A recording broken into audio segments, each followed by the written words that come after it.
मरकजी वजीर दाखिला अमित शाह नई दिल्ली में एक आला सतही मीटिंग की सदारत करेंगे, जिसमें जम्मू कश्मीर में सिक्योरिटी की सूरत हाल का जायजा लिया जाएगा। जराये के मुताबिक इस मीटिंग में एलजी मनोज सिन्हा के अलावा जम्मू कश्मीर पुलिस के सीनियर अफसरान और वजारत दाखिला के आला अफसरान भी शिरकत करेंगे।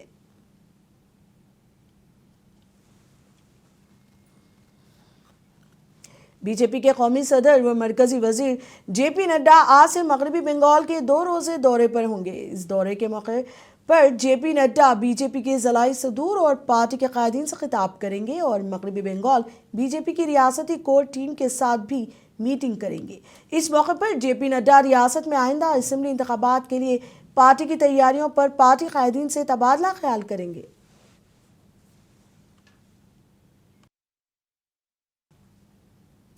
उत्तर प्रदेश के वजीर आला योगी आदित्यनाथ ने गोरखपुर में जनता दर्शन मुनक्किद किया। इस मौके पर अवाम ने उनको दरपेश मसाइल पेश किए।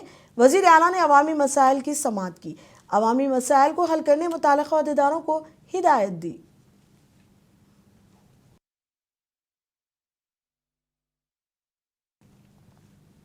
बीएमसी इंतखाबात पर आरपीआईए के सदर व मरकजी वजीर रामदास उठावले ने कहा कि महायुति के साथ हाथ ना मिलाना और उद्धव ठाकरे की सबसे बड़ी गलती है। उन्होंने कहा कि ठाकरे भाइयों के एक साथ आने से हमें कोई नुकसान नहीं पहुंचेगा। हम इंतखाबात में कामयाबी हासिल कर रहे हैं। उन्होंने मतलब हमारे महायुति को बीजेपी उन्होंने कांग्रेस और राष्ट्रवादी के साथ जाने का निर्णय किया और उनके जिंदगी में बहुत बड़ी गलती साबित हो रही है। आज बड़ी बड़ी सभा लेने के बगैर उनको शाखा में जाने का वो कारण है। हमारी इतनी सभाएं हो रही है, मैं घूम रहा हूँ और हमारा जो प्रोग्राम है पूरा एक्टिव नहीं चल रहा है। लेकिन उद्धव ठाकरे राज ठाकरे एक साथ आने से हमारा कुछ मराठी पर उद्धव ठाकरे जी और राज ठाकरे से भी ज्यादा प्रेम उद्धव ठाकरे जी। गुजरात के गांधीनगर में नायब वजीर आला हर्ष संघवी की सालगिरह के मौके पर जिस्मानी अज़ा के अतिया को फ़रोग़ देने के लिए एक प्रोग्राम मुनक़्क़िद किया गया। इस प्रोग्राम में नर्सिंग कॉलेज के तालिबात ने शिरकत की। उन्होंने कहा कि आज़ा का अतिया सबसे बड़ा अतिया है। तलबा ने नायब वजीर आला को सालगिरह की मुबारकबाद दी।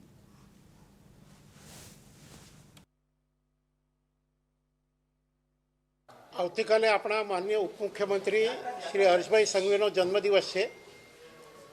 હું છેલ્લા 6 વર્ષથી સતત અંગદાન જાગૃતિનું કામ કરી રહ્યો છું અને દરેક પ્રસંગે અંગદાનનો મેસેજ મળી જાય એટલે એમના જન્મદિવસ નિમિત્તે આજે એમના હસ્તે નર્સિંગના સ્ટુડન્ટ્સને સરસ પતંગ વિતરણ કરીને અમે આ અંગદાન મહાદાનનો મેસેજ સમાજમાં જાય।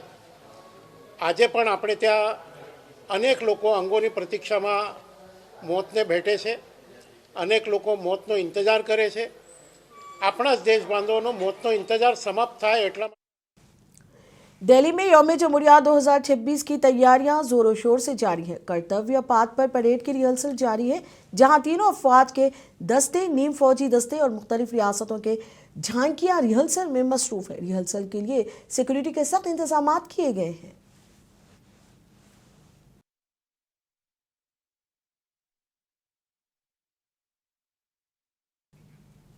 मध्य प्रदेश के शहर खंडवा में कांग्रेस की जानिब से एक एहतजाज किया गया है।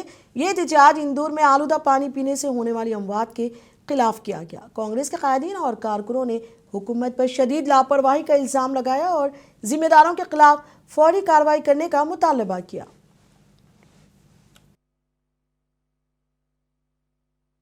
देखिए, अभी लगातार एक मुद्दा जो बड़ा गरमाया हुआ है और जिससे पूरा देश ही बड़ा अचंभित है कि स्वच्छ शहर कहलाने वाला, अभी तक 5 बार का स्वच्छता अभियान में अपने आप को नंबर 1 पर रखने वाला वो शहर इस समय मौतों का एक सबसे बड़ा मुख्य कारण बना। एक वो युग था जिसमें भगीरथ जो थे वो अपने पूर्वजों के मोक्ष के लिए गंगा उतार कर लाए थे, और एक वो भगीरथ पूरा है जिसमें आज के कलयुग के नेताओं ने अलग ही एक दृष्टिकोण बना दिया है और एक अलग सा उदाहरण हमारे पूरे विश्व पटल पर बन के आ गया। बड़ा दुखद घटना, बड़ा हृदय विदारक घटना रही और मैं ऐसा समझती हूँ कि हर घटना के पीछे मतलब हर क्रिया के पीछे एक प्रतिक्रिया होती है। मुझे ऐसा लगता है कि वो बहुत बड़ा बम विस्फोट अब खंडवा में भी होने वाला है। लगातार कांग्रेस पार्टी उस लापरवाही को उजागर कर रही है। हमारी बहन प्रतिभा है, उत्तम भाई है, शहरों से लेकर ग्रामीण क्षेत्रों तक में वो लापरवाही लगातार वो जो देखने में आ रही है, वो बहुत बड़ा एक विषय बन रहा है चिंता का। मैं ऐसा समझती हूँ कि खंडवा भी कहीं ना कहीं इस घेरे में ना आ जाए।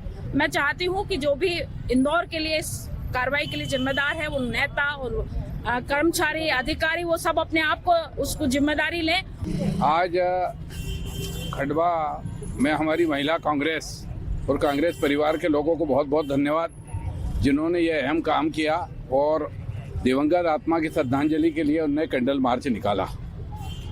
ऐसी घटना भारत के लोकतंत्र के इतिहास में कभी नहीं हुई जो इंदौर में हुई। जो इंदौर माँ अहिल्या के नाम से जाना जाता है। आप वाराणसी जाओ तो उस मंदिर में भी अहिल्या का नाम सबसे पहले आएगा। जहाँ जहाँ ज्योतिर्लिंग है वहाँ माँ अहिल्या का नाम आएगा। और विश्व सुप्रीम कोर्ट आज जेल में बंद माहौलियाती कारकुन सोनम वांगचुक की बीवी गीतांजलि की तरफ से कौमी सलामती एक्ट के तहत नजरबंदी के खिलाफ दायर दरख्वास्त पर समाअत करेगी। दरख्वास्त में दावा किया गया है कि हिरासत गैर कानूनी है और इसके बुनियादी हुकूक की खिलाफ वर्जी है। वांगचुक को 26 सितंबर को सख्त कौमी सलामती एक्ट के तहत हिरासत में लिया गया था। लद्दाख को रियासत का दर्जा देने और 6ठे शेड्यूल का दर्जा देने का मुतालबा करने वाले पुरतशद्दुद मुजाहिरों के 2 दिन बाद मरकज़ के ज़ेर इंतज़ाम इलाके में 4 अफराद हलाक और बाज़ अफराद ज़ख्मी हुए थे। हुकूमत ने उन पर तशद्दुद भड़काने का इल्ज़ाम लगाया था।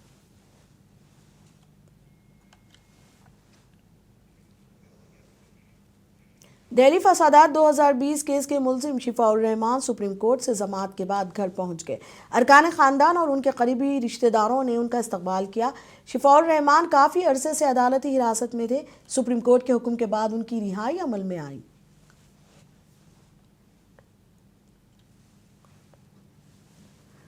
लगभग 6 साल का ये वक्त रहा, लेकिन इनको देखकर और सबकी खुशी देखकर अल्हम्दुलिल्लाह मतलब इतना सुकून सा लग रहा है। अल्लाह ताला बस हमारी इस खुशी को कायम रखे।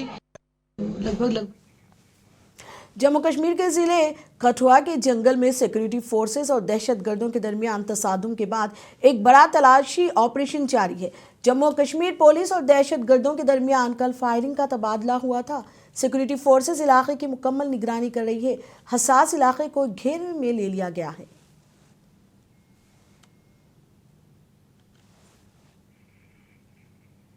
गोंडा डिस्ट्रिक्ट वुमेन्स अस्पताल में एक हामिला खातून की मौत हुई। खातून के अहले खाना ने डॉक्टरों की लापरवाही की वजह से खातून की मौत होने का इल्जाम लगाते हुए एहतजाज किया। जिम्मेदारों के खिलाफ कार्रवाई करने का मुतालबा किया।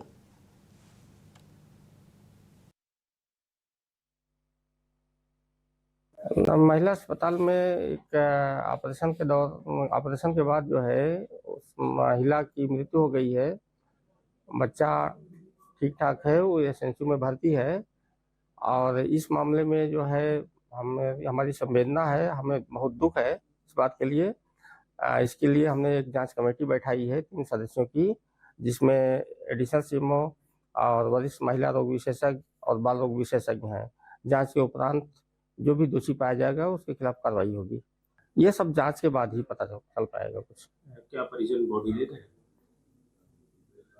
परिजन तो बॉडी अभी नहीं ले गए हैं, क्योंकि ये मामला जो है अब पोस्टमार्टम में जाएगा। पोस्टमार्टम होगा, उसके बाद भी कुछ मामला क्लियर हो पाएगा। भैया क्या नाम है?